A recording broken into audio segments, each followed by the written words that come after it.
Hello students, good morning to all of you, and today I will discuss about the robotic revolutions rest part यानी कि जो passage part में हम लोग robotic revolution start किए थे उसका आधा हम लोग पढ़ लिए थे। तो आज हम लोग बाकी आधा पढ़ेंगे। ओके, चलो। तो फर्स्ट दिन हम लोग पढ़े थे कि रोबोट क्या होता है, कहाँ कहाँ पे रोबोट का यूज़ होता है। ओके, एंड जो स्टार्टिंग में जो रोबोट का प्रोड्यूस हुआ था या इन्वेंट हुआ था वो किस टाइप का था उसके बारे में थोड़ा पढ़े हैं। तो आज बाकी हम लोग पढ़ेंगे कि रोबोट कितने वज़न उठा सकता है। रोबोट का यानी कि बोल सकते हैं कि रोबोट आविष्कार के बाद इसमें हम लोग को एडवांटेज क्या है, डिसएडवांटेज क्या है, ये चीज़ भी हम लोग पढ़ेंगे। ठीक है, ऐसे बहुत सारे इंपॉर्टेंट चीज़ें हम लोग जानेंगे। Okay, let's start. A robot possesses position sensors on its joints which produce signal to tell where and how each joint is to move।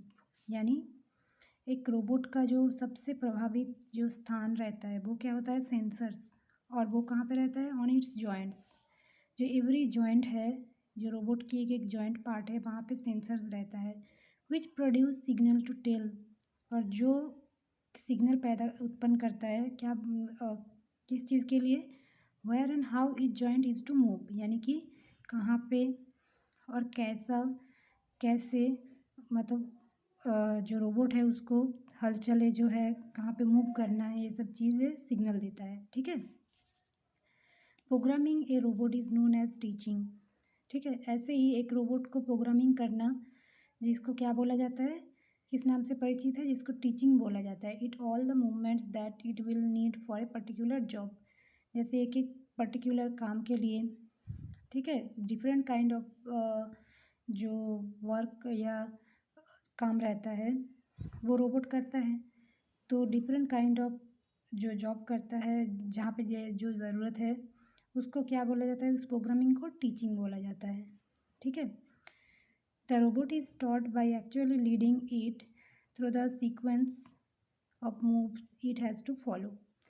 Robot is taught, पहले से ही रोबोट के अंदर जो सेंसर बोलो या प्रोग्रामिंग जो रहता है वो किस टाइप का उसको शिक्षा दिया जाता है, सिखाया जाता है, by actually leading its to the sequence, क्रम में कैसे मूव करना है, इट हैज़ टू फॉलो, वो इंस्ट्रक्शन वाइज ही वो वहाँ पे रहता है। ठीक है, जिसको वो फॉलो करता है। This instruction are recorded on the memory, और ये कहाँ पे रिकॉर्ड रहता है, मेमोरी में, of the computer in the control system. जो कंट्रोल सिस्टम हम लोग पहले जाने थे वहाँ पे कंप्यूटर में वो रिकॉर्ड मेमोरी में रिकॉर्ड रहता है, मेमोरी। ठीक है, नेक्स्ट है, यहाँ पे शॉर्ट क्वेश्चन आता है कि कितने वजन तक, ठीक है, कितने वजन तक एक रोबोट सामान उठा सकता है। Okay, how much weight it can lift, a robot can lift. Okay, तो आप लोग यहाँ पे अंडरलाइन कर लेंगे, the size of a robot depends on how much weight it can lift. Okay, यहाँ पे बोला गया कि एक रोबोट वो कितने वजन का है और उसके हिसाब से वो कितना वेट उठा सकता है। ठीक है, वो उसके वेट के ऊपर डिपेंड करता है। Smaller robot can lift up to 10 kg। ठीक है, जो छोटा छोटा रोबोट रहता है वो 10 किलो तक उठा सकता है, whereas the larger ones can manage from 60 kg, 60 kilogram to 100 kilogram. Okay, तो जो बड़ा बड़ा लार्जर जो रोबोट रहता है वो 60 से लेके 100 तक मतलब कि किलोग्राम सामान वो उठा सकता है। ये फ्यू कैन लिफ्ट कंसिडरेबली मोर, और कुछ ऐसे रहता है जो और इससे भी ज़्यादा उठा सकता है वजन। द स्पीड, यहाँ पे क्वेश्चन आता है अलग से कि स्मॉल रोबोट, ठीक है, हाउ मच ये स्मॉल रोबोट कैन लिफ्ट, और हाउ मच ये larger robot can lift. Okay, तो ये क्वेश्चन आ सकता है, आप लोगों को इसको याद रखना है। The speed of movement of a robotic arm, यहाँ पे भी ये भी एक short question very very important है। The speed of movement of a robotic arm is about 1.5 metre per second. ये पर सेकेंड इसका जो रोबोट है जो अपने हाथ को मतलब कि मूवमेंट कर सकता है वो कहाँ कितने तक 1.5 meters. It is important for a robot to be program to move the load from one place to another very accurately. ठीक है, लेकिन इससे सबसे जो ज़रूरी चीज़ रहता है वो क्या है, to move the load from one place to another very accurately. ये क्या करता है, हर एक चीज़ को जब मूव करता है, ये मतलब कि एक स्थान से दूसरे स्थान में वो एक्यूरेटली उस चीज़ को रखता है परफेक्टली. जब हम लोग इंसान लोग कुछ काम करते हैं तो वो कहीं ना कहीं, जब मान के चलो ईटा जो ईंट रहता है उसको हम लोग एक जगह पे रख रहे हैं, तो कहीं ना कहीं वो इधर टेढ़ा इधर उधर हो जाता है थोड़ा. लेकिन रोबोट जब उस काम को करता है वो कैसे करता है, उस चीज़ को एक्यूरेटली एकदम करता है, परफेक्टली करता है. ठीक है, this is called the repeatability of a robot. और इसी चीज़ को बोला जाता है रिपीटेबली ऑफ ए रोबोट. यहाँ पे क्वेश्चन आता है what is repeatably of a robot. तो यहाँ पे आप लोग लिख सकते हैं कि ये robot is to be programmed to move the load from one place to another very accurately. This is called repeatably of a robot. Okay, चल ये तो जान लिए कितना वजन उठाते हैं. नेक्स्ट हम लोग जानेंगे जो वेज जानेंगे, डिफरेंट वेज. ये रोबोट में be program to move in different ways. ये रोबोट को जब प्रोग्रामिंग किया जाता है और ये जो मूव करता है वो डिफरेंट वे में, हर मतलब कि डिफरेंट वे में ये अपना जो मूवमेंट कर सकता है. The most important of this ways are called point to point movement. यहाँ पे आप लोग याद रखेंगे सबसे इम्पॉर्टेंट जो मूवमेंट है वो क्या है, point to point movement and continuous path motion. अब ये दोनों चीज़ कौन सी एक्शन या कौन से कार्य के लिए यूज़ होता है उसको हम लोग जानेंगे. With point to point movement a series of position is programmed around the robot. The tool must go to this position in order to do its job. The computer which controls the robot makes it move between these set point. Okay.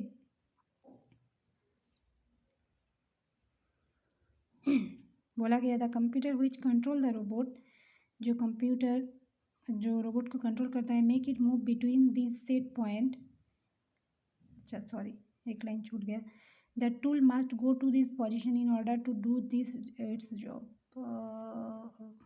With point to point movement a series of position, एक series of position रहता है. ठीक है, in program around the robot, जो robot की चारों ओर वो कैसे काम करता है. ठीक है, ये पॉइंट टू पॉइंट आपका हो गया. Then tool must go to this position in order to this job. Okay, for many pick and place task. किस चीज़ में ये point to point movement use होता है, पिक एंड प्लेस टास्क. यानी कि एक जगह पे चीज़ को उठाते हैं, दूसरे जगह पे ये प्लेस करते हैं यानी रखते हैं. तो उस टास्क में जो मूवमेंट यूज़ होता है वो होता है point to point movement. Okay, as is needed. For example जैसे कि इंट कुछ छूट रहा है, point to point motion is needed but for a much smoother movement. ठीक है, as is needed for example in paint spraying the continuous path motion has to be used. अब continuous जो movement है उसका एग्जांपल दिया गया, वो कहाँ पे यूज़ होता है, जैसे पेंट स्प्रेइंग. ओके, पहले भी हम लोग बोले थे कि पेंट वो सब चीज़ के लिए has to be use. For this the actual path and the variations in speed along that path which will be followed by the robot have to be program. यानी क्रम में जब चीज़ें किया जाता है उस जगह पे आपका कंटिन्यूअस मूवमेंट जो है मोशन वो चीज़ यूज़ होता है. ठीक है, तो ये हो गया. नेक्स्ट क्या है, the problem. The problem with the early first generation robot is that they have no outside sensor.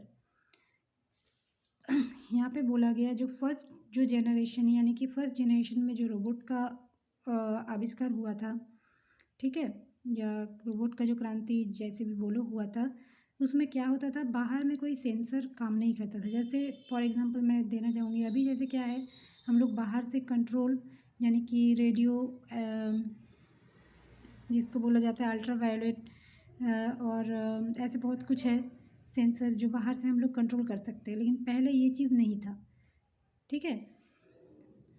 They do not have any idea about what is around them.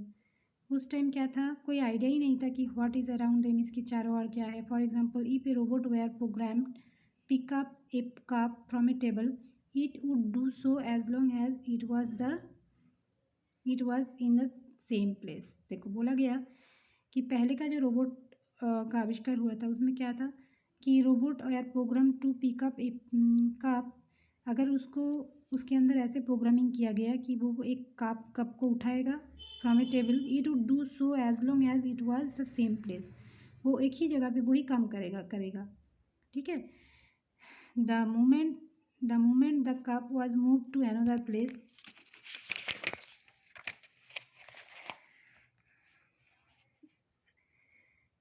The problem would arise, ठीक है। बोला गया कि अगर किसी वजह से वहाँ पे अगर movement the cup was move, अगर कप को वहाँ से हटाया जाता है to another place, the problem would arise, तब क्या होता है, प्रॉब्लम उठ के आता है। It would not be aware of the change and would continue the same series of movements until it was switch of.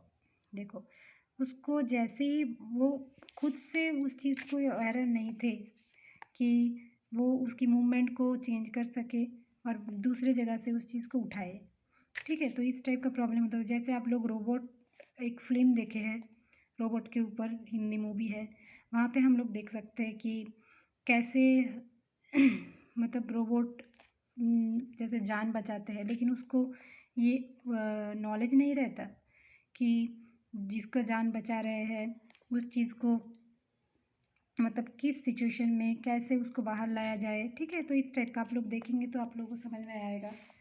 फिर उसके अंदर फिल्म में दिखाया जाए कि फिर सेकंड जनरेशन में वो रोबोट में कुछ डालते हैं, ठीक है।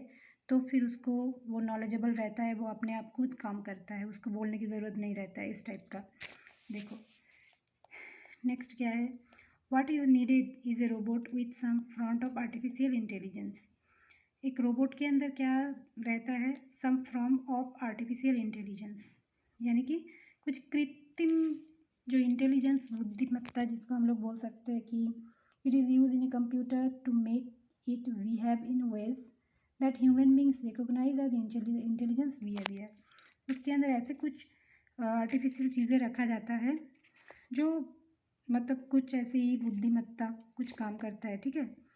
We want the robot to be able to use, touch और feel in its about, कि लेकिन हम लोग रोबोट के अंदर क्या चाहते हैं कि वो खुद इस चीज़ में एबल हो, वो खुद यूज़ कर सके, टच कर सके, फील कर सके, है ना, इस टाइप का। The modern day robots are in some ways different from the first generation of robots. लेकिन बोला गया जो मॉडर्न डेज जो रोबोट का उद्भावन हुआ है, आविष्कार हुआ है, उसमें इस टाइप के मतलब कि बहुत सारे चीज़ें हैं जो फर्स्ट जनरेशन के जो रोबोट था जिसमें ये सब चीज़ें नहीं था, ठीक है। They may be control from distance by using radio waves. अभी जो है उसको हम लोग क्या कर सकते हैं, कंट्रोल फ्रॉम डिस्टेंस, बहुत दूर से भी उसको हम लोग संचालित कर सकते हैं, ठीक है। कैसे, बाय यूजिंग रेडियो वेव्स, जो रेडियो तरंग है, इंफ्रारेड रेज, ठीक है, जिसको पराध्वनिक बोला जाता है, सॉरी अवरक्त बोला जाता है। फिर अल्ट्रासोनिक वेव्स, पराध्वनिक जिसको बोला जाता है, वो वेव्स से हम लोग कंट्रोल कर सकते हैं, ठीक है। The jobs that robots carry out are normally the highly repetitive ones, like on production lines in factories. ये चीज़ पहले भी हम लोग बोले हैं कि रोबोट जो है उसका काम नॉर्मली क्या रहता है, वो हाईली रिपीटेटिव, यानी एक ही चीज़ को बार बार करने की जो एबिलिटी है वो उसके अंदर मेमोरी में रखा रहता है, like on production line in factories, ठीक है। फैक्ट्रीज में जैसे काम ऐसे इस टाइप का काम होता है, लोडिंग अनलोडिंग, तो उसमें यूज़ होता है। They are widely use in handling of chemicals and engineering parts. उसी चीज़ को बोला गया कि जो डेंजरस प्लेसेस है जहाँ पे इंसान पहुँच नहीं सकते, जैसे कहाँ पे केमिकल यूज़ करना है या इंजीनियरिंग पार्ट्स का यूज़ करना है, तो वहाँ पे रोबोट का यूज़ किया जाता है। They are as a matter of fact use at almost all stages of production, कि हर जगह पे इसको हम लोग क्या कर सकते हैं, हर स्टेज में यूज़ कर सकते हैं, चाहे वो डेंजरस प्लेसेस हो, नॉर्मल प्लेस हो, जैसे भी हो। The owners of factories are tempted to replace their skill workers by robot. तो इसका जो है बोला गया यहाँ पे एडवांटेजेस बोला गया, डिसएडवांटेजेस बोला गया कि एडवांटेजेस क्या है कि एक रोबोट वो बार बार एक चीज़ को करता रहता है, ठीक है, बिना थके 24 आवर्स ये काम करता है। तो इसीलिए क्या हो गया, द ओनर्स ऑफ फैक्ट्रीज, आजकल की जो फैक्ट्रीज़ के मालिक हैं वो लोग इस चीज़ के प्रति बहुत ज़्यादा टेम्पटेड हो गए, यानी प्रलुब्ध, या बोल सकते हैं कि इस चीज़ के प्रति उन लोगों का आकर्षण ज़्यादा बढ़ रहा है। क्यों? क्योंकि वर्कर होगा तो बोलेंगे, दूसरी लाइन में दिया गया है, फिर मैं बताती हूँ। This machines have certain advantages over man and women. जो मैन और वुमेन जो वर्कर्स रहते हैं उन लोगों से ज़्यादा इसके ऊपर एडवांटेजेस रहता है। किस टाइप का? They never go on strike, क्योंकि रोबोट कभी स्ट्राइक नहीं कर सकता। नेवर गेट टायर्ड, कभी थकता नहीं है। दे नाइदर बिकम इल नॉर रिक्वायर सिक लीव और मैटरनिटी लीव, ना ही किसी चीज़ के लिए ये छुट्टी मांगता है, ठीक है। यहाँ पे बोला गया कि अगर जहाँ पे इंसान का यूज़ करते हैं, वर्कर का यूज़ करते हैं, तो वहाँ पे क्या होता है कि बहुत सारे प्रॉब्लम, स्ट्राइक करते हैं कभी सैलरी के लिए, कि थक जाते हैं तो एक टाइम उन लोगों को छुट्टी देना पड़ता है, ठीक है, या बहुत सारे ऐसे छुट्टी मांगते हैं, एप्लीकेशन डालते हैं। लेकिन आप रोबोट यूज़ करते हैं तो इस टाइप का आपका प्रॉब्लम नहीं है, मतलब जो फैक्ट्रीज़ के मालिक है उनके लिए कितना ये लाभदायक है। बट इसका डिसएडवांटेज क्या है? Robots are in invaluable help where the precision required is not possible by using human labor. We may also justify the use of robot in place where high degree of risk is involved. बोला गया कि ये सब तो ठीक है, लेकिन फिर भी क्या है, ये गलत चीज़ है क्योंकि ये जो रोबोट यूज़ करने से क्या होता है कि लास्ट लाइन में दिया हुआ है कि अनएम्प्लॉयमेंट, भले इसका फ़ायदा है लेकिन कहीं ना कहीं इंसान बेरोजगार होते हैं, ठीक है, इंसान के पास काम नहीं रहता। लेकिन फिर भी बोला गया वी में ऑल्सो जस्टिफाई, लेकिन फिर भी हम लोग इसको जस्टिफाई कर सकते हैं किस चीज़ के लिए, the use of robot in places high degree of risk is involve. बार बार वही चीज़ यूज़ किया गया कि जहाँ पे रिस्की वाला काम है, ठीक है, मान के चलो इलेक्ट्रॉनिक्स का कुछ वहाँ पे ऐसे रिस्की वाला जहाँ पे कुछ काम है तो वहाँ पे इस टाइप का हम लोग यूज़ कर सकते हैं। Like areas of radio activity, high temperature, जहाँ पे तापमान बहुत ज़्यादा हो, इस टाइप की जगह पे बोला गया। However the impact of robot on unemployment problem must be carefully viewed. बोला गया कि चाहे इसका कितना भी आविष्कार हो, कितना भी फ़ायदा हो, लेकिन कहीं ना कहीं बेरोजगारी की जो प्रॉब्लम है ना, बेरोजगार, वहाँ पे ये प्रभाव इसका रहता ही है। ओके, तो ये हो गया आप लोगों की रोबोटिक रिवोल्यूशन। आप लोग वर्ड मीनिंग को भी नोट कर लेंगे क्योंकि पहले भी मैं आप लोगों को बताई थी कि आप लोगों का वर्ड मीनिंग से क्वेश्चन रिलेटेड आता है। जैसे replace the underline phrase by using a word from the passage. यहाँ पे देखो मीनिंग दिया हुआ है, आपका ऊपर में वर्ड रहेगा, उस मीनिंग की जगह पे आपको वर्ड यूज़ करना है। Something that attracts a system by which a person is compelled to work very hard for something else, ठीक है, इस टाइप का आप लोग ये आपका असाइनमेंट भी मान सकते हैं आप लोग इसको। देखिए ये आप लोग का आता है make the words in part A with their meaning और इन पार्ट बी, ये आप लोग का असाइनमेंट रहेगा। जैसे rotate, correspond, involve, sequence, where, generation, person born about the same time in the therefore about the same age, have as a necessary consequence cause to move around a certain point, we equal, connected line of events, ideas, having knowledge or realization etc. ठीक है, तो ये आपका column A के साथ part A के साथ B match करना है। इस टाइप का क्वेश्चन आता ही है, मैं बार बार बता रही हूँ आप लोगों को, ठीक है। ये देखो फिल इन द ब्लैंक्स में पहले वर्ड दिया गया है, कहाँ पे कौन सा वर्ड यूज़ होगा ये आप लोगों को करना है। मेनली जो क्वेश्चन आता है, मैं ज़्यादा क्वेश्चन के ऊपर जाऊंगी।